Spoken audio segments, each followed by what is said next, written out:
in our brain, we have loads of neurons that are operating, and it takes about 21 to 30 days to develop a habit. But each day we work on a habit, the same habit. At that point, the myelin sheath, which is the fat kind of insulating our neurons, get thicker and thicker, and they insulate the neurons so that they travel faster to the amygdala, which is the part of our brain responsible for emotion.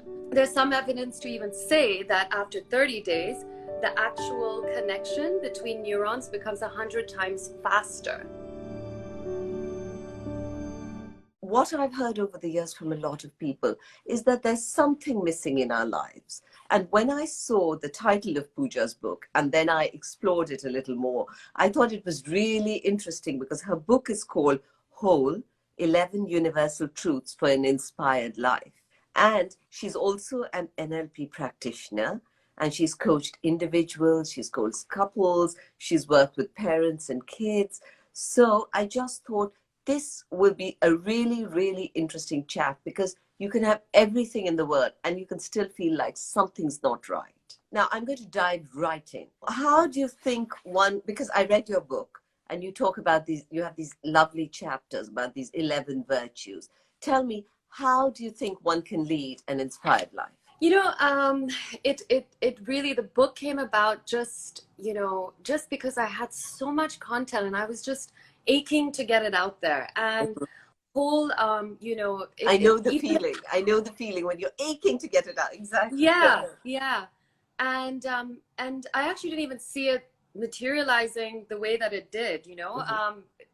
I could have never in my, you know, I don't know, million years expect it to be out and on Amazon, and, you know, even now I have to pinch myself. But, you know, the book came about because I started getting this realization that there was so much that I was placing emphasis on in terms of the outside world and the external world and validation, and I wasn't placing enough emphasis on myself and the internal virtues that I needed to work on and focus on.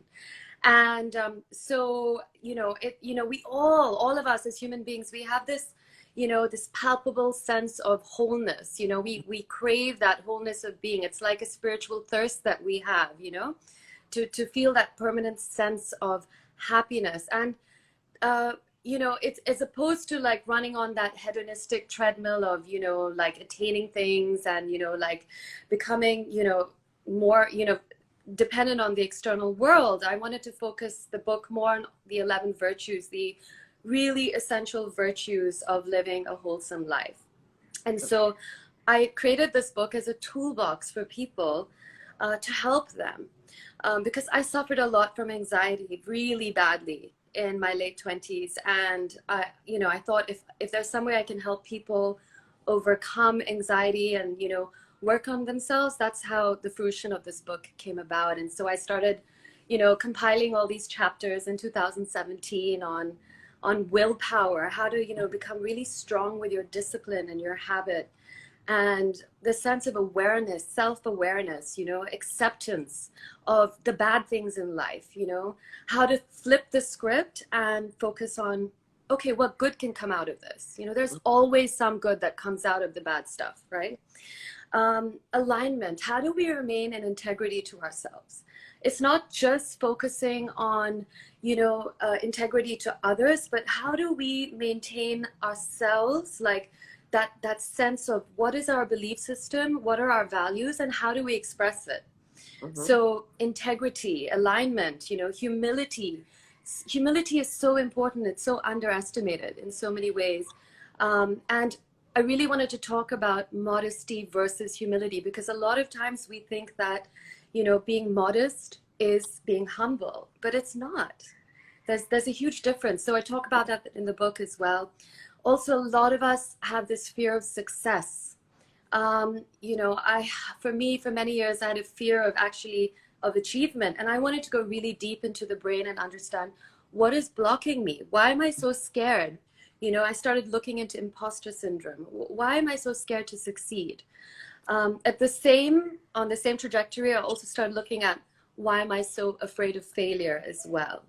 So, and then the other chapters also get weaved in, such as forgiveness, self-care. You know, a lot of people are looking at forgiveness. A lot of people want, you know, we're in resistance mode when we can't forgive, and it puts us in such a state of deep pain. We can't move forward unless we forgive others.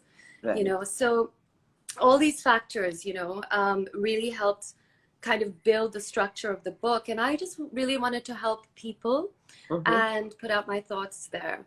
And believe me, I was scared. I'm not going to lie. It was, you know, a lot of personal stories are interweaved throughout the book. And many times I was like, do I really want to share this? And then I said, you know, what the heck? If this is going to help people and create value in their lives, why not? That sounds incredible. But tell me, you know, that's a lot what you've said to us.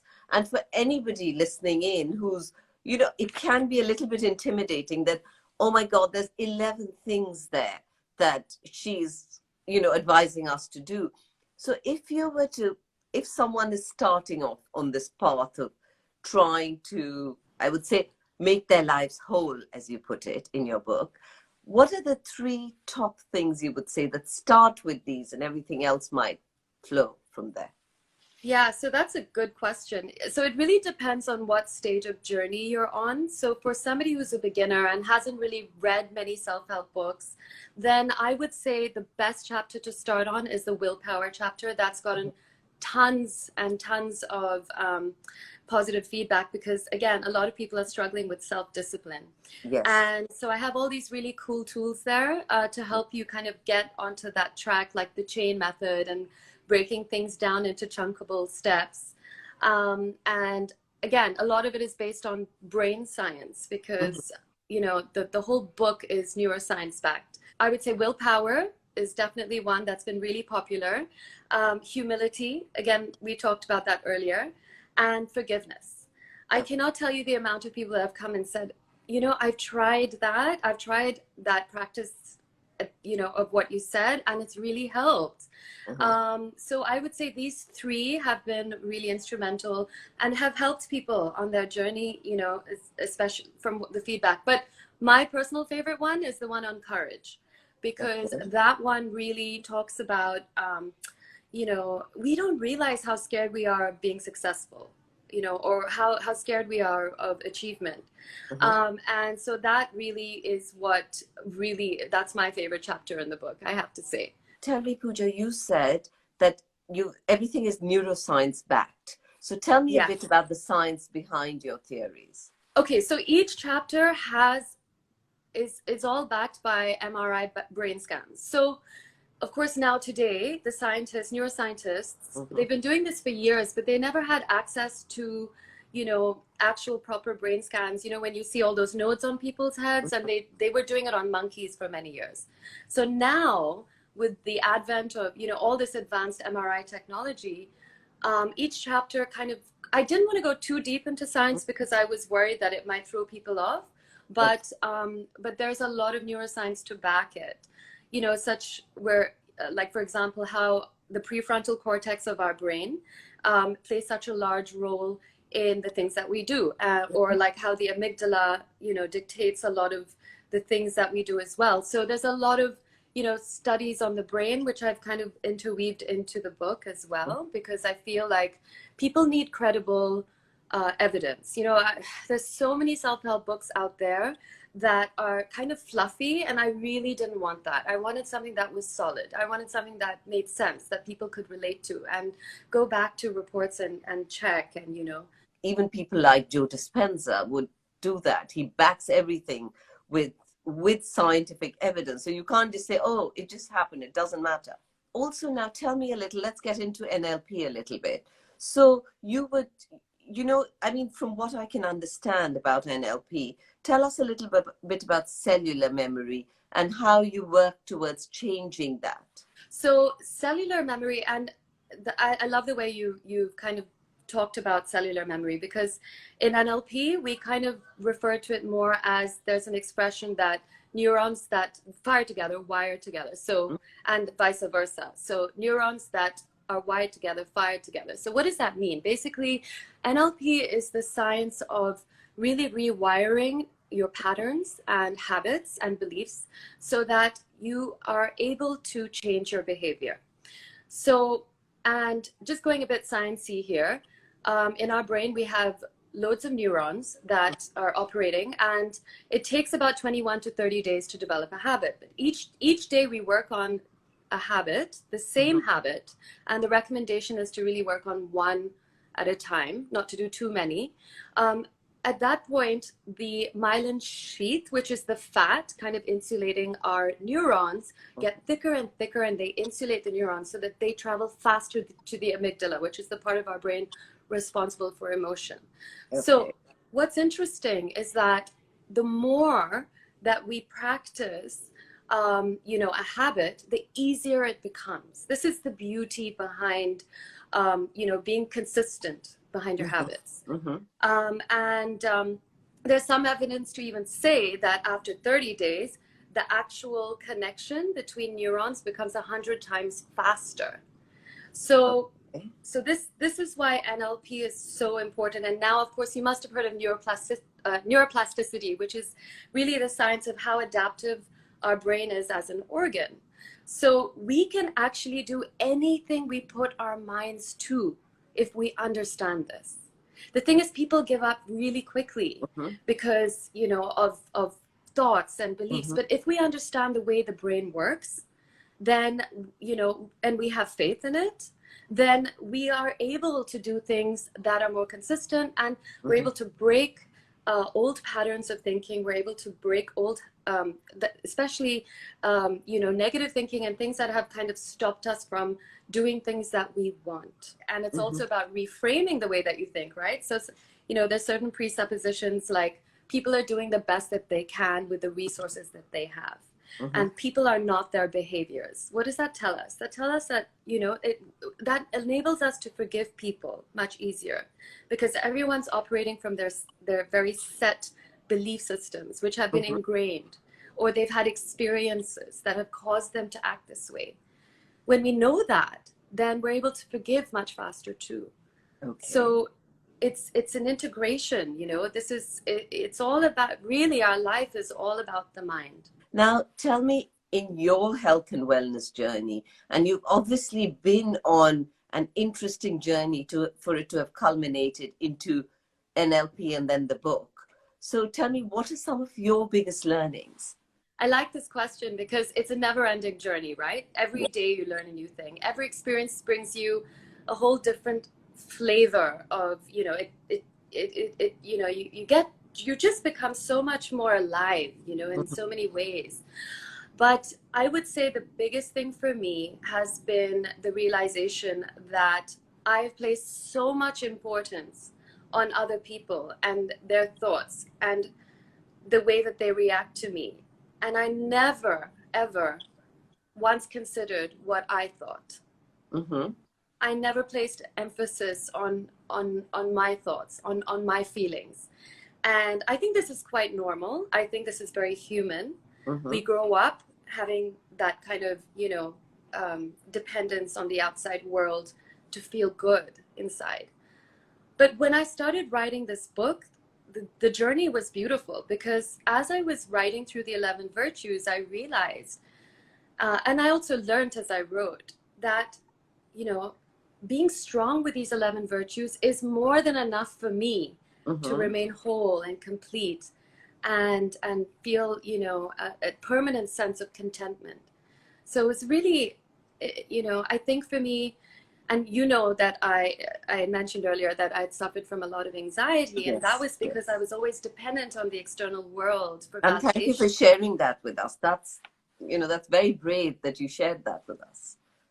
Yeah, no, it's just something that was, you know, was one of the reasons that I actually wrote the book, because I felt that, you know, again, like a lot of people are going through it, especially now, that, you know, that for me was a big wow. I mean, you know, anxiety can be bad. I mean, you know, at some points you have no control on your body, and, you know, it starts doing things that, you know, probably even take you to a hospital. But yeah, so I learned a lot through anxiety as well. I learned how to quiet the mind.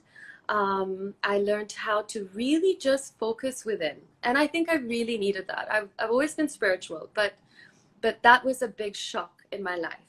And that really shifted, it was a huge paradigm shift for me in so many ways. What advice do you have for the followers? Yeah. So I'm just gonna leave like that advice with my favorite quote by Sri Ravi Shankar, because that to me, I think also has helped me a lot on my journey.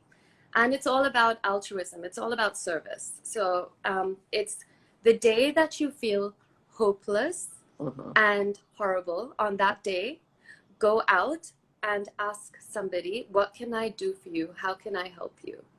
And he says that service will bring a revolution in you. It's all about stepping out of yourself also. You know, it's about when you're going through a rough time, the best thing that you can do is also help people at that point in time, because that gives you perspective. It also allows you to step out of yourself. That's wonderful. That really is lovely. That, you know, when you're going through an anxiety attack or a panic attack, at that point, what advice do you have for people? Because, you know, none of this makes sense. And exactly as you said.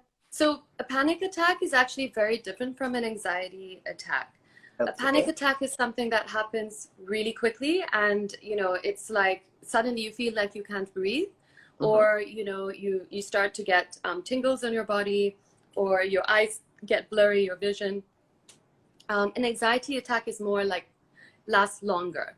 So anytime you have a panic attack, what's happening is that all the energy in your brain gets diverted from your prefrontal cortex, which is responsible for all rational thinking, and all that energy and blood flow goes to the amygdala, which is responsible for emotion and fight or flight. So it's no wonder at that point that we're not able to control our emotions. So really quick techniques to come out of a panic attack would be like stepping into a really cold shower, or you know, really cold, because what that does is it shocks the body, and then it tells the body, okay, listen, this is real danger, it's not perceived danger. And another thing that is recommended is to massage the back of your neck over here. This is a really the point just between your neck and yes, where you're touching it now. So between the neck and the skull. And the skull, yeah. There's like a slightly like soft point. That's also very therapeutic. Even chewing on something like gum or an apple, you know. And then of course there's a lot of people that say, you know, engage your senses. When you know, immediately engage your senses. So, you know, look at something, like look at the color of something, listen to something, taste something, you know, or touch something. So engaging those parts to get that energy back into your prefrontal cortex. Yes. Anxiety attacks are more like, you know, you're stressed out for like a number of hours, and you know, you can't understand what's going on. You go into like a really negative kind of frame of mind. You're snapping at people, and for that, then that's when the deep breathing really becomes really powerful. Of course, you can do the deep breathing as well during a panic attack, but panic attacks, you don't really have, you know,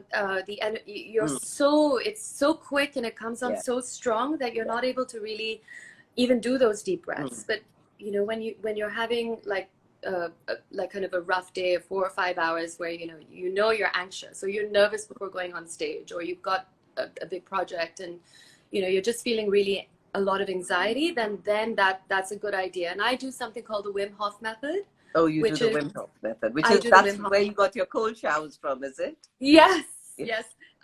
Again, that's revolutionary as well, because you know, there's so much that breathing can do to help our state of mind, and it lifts us completely. Some people like to chant. I mean, I think chanting also is very healing as well for somebody suffering from anxiety. But I would say that it has to be a combination of many factors. You really have to work on yourself. You have to work hard. Yes. Yeah. That's lovely. Thank you, Puja. That was such an enlightening chat. Thank you for listening to this chat. If you enjoyed it, please subscribe to this page. Please subscribe to our podcast on Apple and Spotify, Wellness Curated, and follow us on Instagram, Wellness Curated, the number 1. Thank you.